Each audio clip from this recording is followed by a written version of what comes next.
Hello বন্ধুরা, আমি দক্ষিণ কোরিয়া থেকে সুজিত বলতেছি। আমি আপনাদেরকে এই ভিডিওর মাধ্যমে আমি কিছু ইনফরমেশন দেওয়ার চেষ্টা করব যা আপনাদের অনেক গুরুত্বপূর্ণ।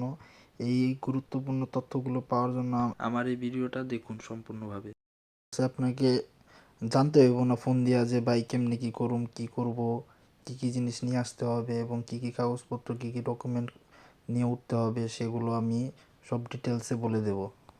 সো আপনারা ভিডিওর শুরুতেই দেখতে পারলেন যে আমি এই উত্তরা 3 নম্বর সেক্টরে আমার হোটেল পড়ছিল এবং আমি সেখানে গিয়ে উঠছিলাম 3টা থেকে 4টার দিকে। একটু আগে আগে পৌঁছায় না, আগে আগে গেলে ভালো ভালো রুমগুলি বুক হয়ে জায়গা। একটু 3টা থেকে 4টার ভিতরে ঢোকার চেষ্টা করবেন। আগে ঢুকলে উপরের তালায় রুমগুলা দেয় যারা একটু বেশি ভালো না। আমার হোটেলটা ছিল হোটেল অ্যারোলিং সেক্টর 3-এ উত্তরা। ওখানকার সার্ভিস মোটামুটি অনেক ভালো ছিল, মানসম্মত ছিল। বয়েসেলকে আমার এই জন্য অনেক অনেক ধন্যবাদ। তারপর টানা 3 দিন ওখানে ওয়ান স্টপ সার্ভিস গ্রহণ করা হয়। ওখানে আপনাদের কী কী ডকুমেন্টস লাগবে সব কিছু আপনাদের ওখানে প্রোভাইড করে থাকবে এবং স্পেশালিভাবে বিদেশে থাকা আমাদের কোরিয়ান বড় ভাইয়েরা যারা আমাদের আগে অনেক অনেক বছর ধরে থাকে এবং সাফল্য হয়েছেন, তাদের বিভিন্ন মোটিভেশন স্পিচ দেয় এবং তারা এসে আমাদেরকে অনেক অনেক কথা বলে এবং আমাদের অনেকভাবে উৎসাহ করে কিভাবে কি করতে হবে না করতে হবে। তারপর আপনাদের বিভিন্ন গাইডলাইন প্রোভাইড করে। হোটেলে ওঠার আগে কিছু কিছু জিনিস আপনাকে সাথে নিয়ে উঠতে হবে। বয়েসেল তাদের পেজে লিখে দেয়, অনেকে হয়তো পড়ে না, তাই আমি বলে দিলাম যে আপনার passport size copy, Korean size copy যতগুলো পারেন 10-12 কপি রাখলে ভালো হয়, কারণ এই দেশে এসব কাজে লাগে। তারপর আপনার বাবা মা বা যে গার্জেন আপনার সাথে আসবে তার 1 কপি ছবি এবং তার আইডি কার্ডের একটা ফটো এবং আপনার পাসপোর্টের স্ক্যান কপি এবং আপনার রেফারেন্স নাম্বার এবং অনেক অনেক ইম্পর্টেন্ট একটা খাতা এবং কলম, কারণ আপনাদের অনেক গাইডলাইন দিবে, অনেক কিছু দিবে এবং তাদের নাম্বার দিবে, তাদের অ্যাড্রেস দিবে, তারা আপনাদের কীভাবে কী করতে হয় তার গাইডলাইন দিব। তার জন্য সব কিছু নোট করে রাখার জন্য একটা ডায়েরি অবশ্যই প্রয়োজন। তাই ডায়েরি আর খাতা কলম অবশ্যই নিয়ে আসবেন এবং চেষ্টা করবেন যে তাদের জুম ক্লাসগুলো একেবারে 100% অ্যাটেন্ড করার জন্য। আমাদের সাথে অনেক বড় ভাই ছোট ভাইয়েরা আসলো যারা এলো যা ঠিক মতন টাইম টু টাইম ঢুকে নাই, তার জন্য অনেক সময় আমাদের নষ্ট হয়েছে, তাই আমি এই কথাটা বললাম, আবার কেউ কিছু মনে করবেন না। এইসব শেষ করে আপনারা বাসে উঠবেন রাতে কয়টা বাজে তা আপনাদের বলে দেবে এবং সব ডকুমেন্টস আপনাদের রুমে প্রোভাইড করবে। তারপর আপনার এয়ারপোর্টে আসবেন। এয়ারপোর্টে এসে ঢোকার পরে আপনাদের যে এয়ারলাইন্স সে টিকিট কাটবেন, তারা তাদের সিরিয়াল অনুযায়ী দাঁড়িয়ে যাবেন এবং দাঁড়ানোর পরে সেখানে গেলে আপনি বুঝতে পারবেন, চিন্তা করেন না কোন জায়গায় কী, কাউকে জিজ্ঞেস করলে আপনাকে বলে দেবে। তারপরে আপনারা সুন্দর মতন বাসে উঠে প্লেনের সামনে যাবেন এবং প্লেনের উপরে উঠবেন। সবার সাথে ভালো ব্যবহার করবেন, ভালো আচরণ করবেন। বিশেষ করে আপনার বইসেল থেকে দেওয়া যে ক্যাপটা থাকে এই ক্যাপটা আপনারা অবশ্যই পরিধান করবেন। এই ক্যাপটা পরিধান করলে এয়ারপোর্টের যত স্টাফ আছে আপনাদের অন্যভাবে দেখবে এবং আপনাদের সব কিছু রাস্তাঘাট সব কিছু চিনিয়ে দেবে। আর আমার প্লেনটি ছিল টিওয়ে এয়ারলাইন্স। আবার আপনাদের যদি টিওয়ে হয় তাহলে আপনারা 4 নাম্বার বা 3 নাম্বার গেট দিয়ে ঢুকে হাতের ডান পাশ দিয়ে যাবেন, তাহলে আপনাদের টিওয়ে লেখা দেখতে পারবেন, টিওয়ে এয়ারলাইন। ওখান থেকে আপনারা টিকিট সংগ্রহ করবেন। টিকিট সংগ্রহ করে আপনারা বোর্ডিং পাসে যাবেন, যেখানে আপনাদের মালামালগুলো বোর্ড করতে পারবেন। আপনারা যে এই যে বড় লাগেজটা থাকবে সেটা ওখানে দিয়ে দিবেন। ওখানে যে চার্টার ফ্লাইট হয় 23 কেজির মতন বা একটু 19-20 হলে সমস্যা নেই গা, আপনারা একটু বেশি করে নিয়ে আসলেও তারা কিছু বলে না তেমন কিছু। একবারে বেশি আনবেন না।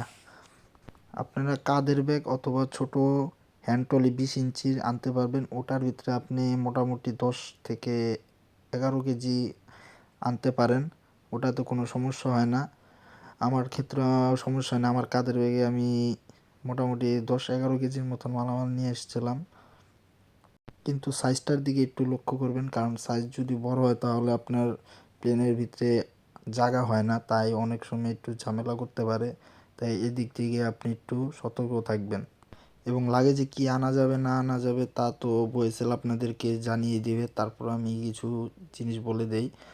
তা হলো আপনি যদি কোনো খাবার-টাবার জিনিস আনতে চান বা কিছু শুকনা খাবার যা আনা দরকার আমার মতে, কারণ অনেক সময় এখানে আসে অনেক লম্বা ক্লাস চলে, তখন আপনি চিনেন না, জানেন না কোনটা হালাল কোনটা হারাম, কিছু কিনে খাবেন তা আপনি হয়তো জানবেন না। তো জন্য কিছু হালকা শুকনা খাবার কিছু আনতে পারেন।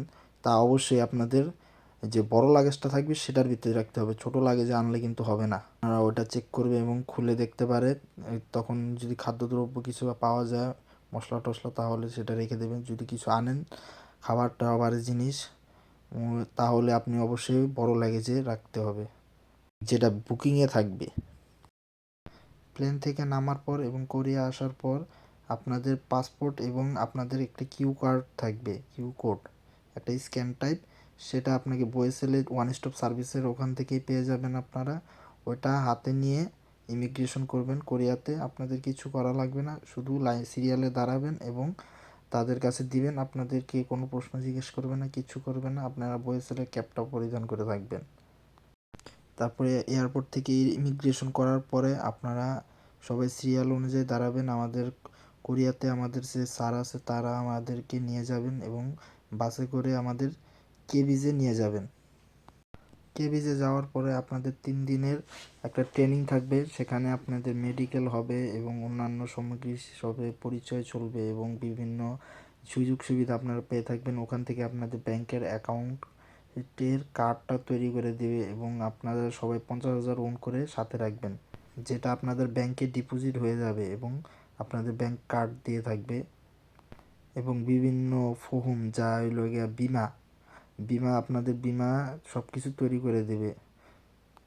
আপনাদের ইনচন এয়ারপোর্ট থেকে সম্ভবত 2 থেকে 2.5 ঘন্টা সময় লাগতে পারে, তখন আপনারা চাইলে বিশ্রামও নিতে পারেন অথবা আপনারা চারপাশে সৌন্দর্যটা উপভোগ করতে পারেন, কোরিয়ান রাস্তাঘাট দেখতে পারেন।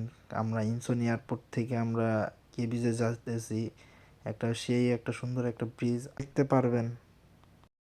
এবং একটু গুরুত্বপূর্ণ কথা যেটা হইলো, প্লেনে ওঠার সময় প্রচুর শব্দ হয়, এত শব্দ হয় যে মনে হইতে পারে যে আপনার কানটা ছিঁড়ে যেতেছে। যারা নতুন নতুন এই প্লেনে উঠবেন তাদের জন্য আমি এই কথাটা বলতেছি, আপনারা কানে দেওয়ার মতন কিছু একটা সামগ্রী খুইমাগে বা কিছু একটা প্লাগ নিয়ে আসবেন, যেটা আপনি কানে দিতে পারেন, না হলে আপনার প্রচুর বিরক্ত লাগবে, সারা রাত্র ঘুম আসবে না। এই সমস্যাটা আমাদের সাথে অনেকেরও হয়েছে যারা নতুন প্লেনে উঠছে। তারপর আপনার কেবিজে আসার পরে 3 দিন আপনাদের যে ট্রেনিং হবে, এই ট্রেনিংগুলো আপনি অন্তত গুরুত্বপূর্ণ সহকারে দেখবেন এবং শিখে নেবেন কোরিয়ান খাবার দাবার কালচার সম্পর্কে। তারপর হয়তো আপনাদের আলাদা করে রাখতে পারে 3 দিনের সময়, যখন আপনারা মালিক আপনাদের নিতে আসবে তখন আপনারা সুন্দর মতন বসবেন এবং আসার পরে তাদের একটা সুন্দরভাবে ইনচা করবেন, ইনচা করে তাদের সাথে সব মালামাল সব নির্দিষ্ট জায়গায় রেখে দিবেন আগে ভাগেই। এখন আমার কোম্পানির যে মালিক সাজাংনিম, সে এসেছে আমাকে গাড়িতে করে নিয়ে যাচ্ছে। ওখান থেকে নিয়ে আসার পরে আমাকে নিয়ে যাচ্ছে কোরিয়ান এলিয়েন কার্ড করার জন্য। সেখান থেকে ফিঙ্গারপ্রিন্ট দিবেন এবং সুন্দরভাবে কাজে যোগদান করবেন। এবং আপনাদের বিদায় জানানোর মাধ্যমে এই ভিডিওটি আমি শেষ করছি।